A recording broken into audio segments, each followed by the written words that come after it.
going on, everyone? If you guys are brand new, be sure to subscribe to the channel. Also, be sure to hit that bell for any notifications in the future. Let's begin.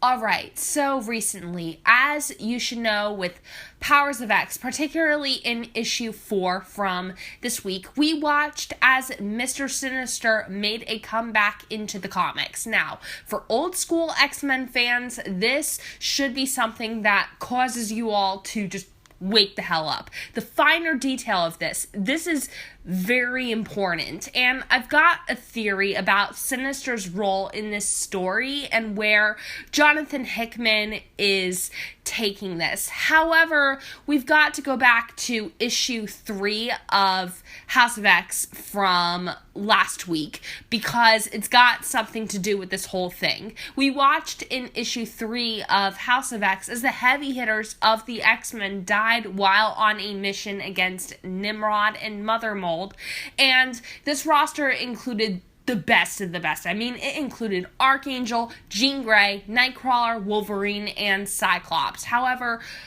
I refuse to accept that these characters are dead. Why do I refuse to accept that? Because we just got Cyclops and Jean back in the comics. Scott was just resurrected recently under Matthew Rosenberg. I highly doubt that Hickman would just throw that away. So here's honestly what I think about this.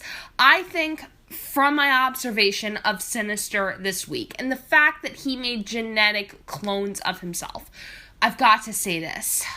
I think that Charles Xavier, when he manipulated Sinister's mind during Powers of X this week, he gathered information from Sinister about genetic cloning. Charles took that information, and when he built up Krakoa, he created clones of all his best X-Men with help of Moira McTaggart so that he could send those clones out on suicide missions while the real X-Men stay behind.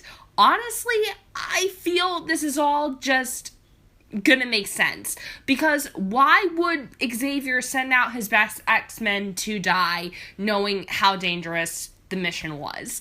Now, that's honestly my theory on what's happening with House of X and Powers of X. If you guys have got any theories of your own, you can leave them in the comments below. Excelsior, everyone!